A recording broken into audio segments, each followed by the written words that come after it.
collected toys. I say that in the past tense because I haven't been as actively collecting toys as I had been when I started in 2005. I started collecting 1/6 scale figures late 90s, 2000. Only 2000 odd then I started with designer toys. So when I started with action figures, articulated 1/6 scale figures, I had a ton of fellow collectors in Singapore, and mostly existing back then were military figures. So, excuse me, a lot of folks were collecting military figures, and I started as well, but it wasn't something I was interested in.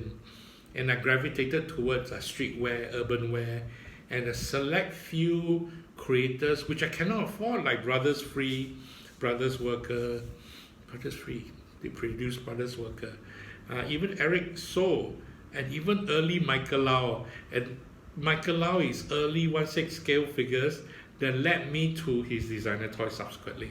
Is discovering these folks and wanting to own them, but can't afford to, but wanting to replicate that urban wear feel was something that was very tricky in the early 2000s when everything was military. Mostly everything was military. But I managed to carve out certain aspects where I can double use, or they have double use. I went through a lot of Barbie dolls, Ken dolls, different mixed branded clothes that could fit. And that's how it started. That's how Toys Are Evil started, right at the cusp of 1/6 scale leading to designer toys. That's when I started online auctions and maxed out credit cards. And that's when I decided I had another name, 1/6 with 2 X's, before Toys Are Evil on toy forums. Hello to everyone who still remembers me. But Toys Are Evil was a reminder for myself, like Toys R Us, Toys Are Evil, a reminder for myself that yes, toys are evil, and they are evil. And yeah, it's until today, it is still evil. I remembered, a sidetrack story, I remembered being at a Singapore Toy Con, I can't remember which year, I had a signing session, autograph session at a booth, not mine, at Noval's booth, thanks. I remembered having a little logo that says Toys Are Evil. And a little boy, maybe 9, 10, came with the mum. And the mum pointed out, look, he says Toys Are Evil. And I can visibly see the boy so disturbed. Then he came to me and said, toys are not evil. And then he ran off. And I felt so bad. I wanted to give him free stickers and whatnot. But while the mother made use of me to slap the boy down, and so to me it acted as a reminder of me of how much I love toys, but at the same time I'm worried it impacted a little boy and how he views toys. I wish I could share with him how much I love toys and what irony means, but that's that. So, and in terms of collecting myself, back to the story, in terms of what do I collect designer toys. I started with Michael Lau, Eric So, and not just for aesthetics, because I enjoy the stories they are attempting to tell. I was just thinking about this on the way here. About Michael Lau, I remembered the story of holding his Crazy Children, I think number two, I think number one, at a skate shop. I remember holding it and looking at it. I was like, this is an ugly POS. $60, oh my God, this is not pretty, man. Who would buy this for $60? And put it down.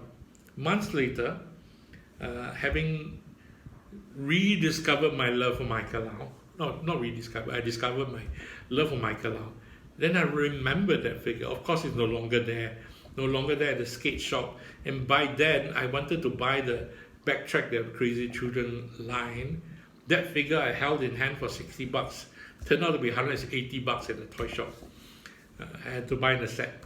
So yeah, that's what I get for thumbing down toys that I don't know and don't recognize.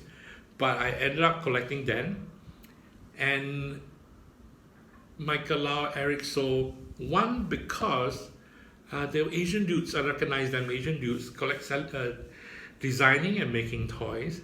Whereas before then, I recognized online there were a lot of designer vinyls. Back then, it was not designer vinyls, urban vinyls. And a lot of urban vinyls, which I adored. But because these were Asian guys, they had a flavor that was still, you still had the context of hip hop, urban design, but they had a bit of local flavor, local meaning Asian flavor, and I enjoyed that. And I enjoyed Michael Lau's story of how he started out. I enjoyed Eric So's tenacity in production of figures, and I have his early Duji 1/6 scale figures as well, and were more cartoonish, but I enjoyed that aspect of production. And so I collected a lot of urban vinyls beyond these two guys, predominantly Asian products, but then it's inevitably grew to Japanese, not as much. Japanese is a bit hard to get, cannot really afford, but American products, especially when Kid Robot came about, I was devouring Dunnies and whatever context of figures that I could afford. And Dunnies were nothing new to me in that context, because before that were Bear Bricks. And Bear Bricks had the context of the platform toy, the platform figure with multiple skin designs. But Dunnies had a much broader directory of creators, and that's what opened me up to a lot more creators in the scene internationally. So that it was a wonderful aspect, and that's what I collected for a period of time, and that's how it impacted and informed me of my blog now, being able to absorb, and I say absorb in the context of it might not necessarily be wow, where is this from? Now it's like, cool man, they have this, cool this country has this, cool this designer, cool this. It reached a point where the discovery aspect maybe is not as strong as when I started out in 2005, when I was brand new to the scene of online toys rather than see it in person. I'm a person that needs to see, that needs to touch physically. So even when I blog about toys online, all I see are online images, and a lot of times I don't feel the sense of scale anymore. I would love to hold it to see what it actually feels in the hand. It's something that grounds me. It's the same as me collecting physical media like DVDs and what cassettes used to mean to me, or even CDs, compact discs. I don't download music. I still collect discs. In that context, so yeah, maybe I'm old school, but in terms of toys, I collect toys literally that I can hold, that speaks to me. And that is something that is another whole new conversation about how a toy speaks to you. No, it doesn't whisper to me in my ear, but yeah, it talks back to me. I'll come back to you with another longer story for that.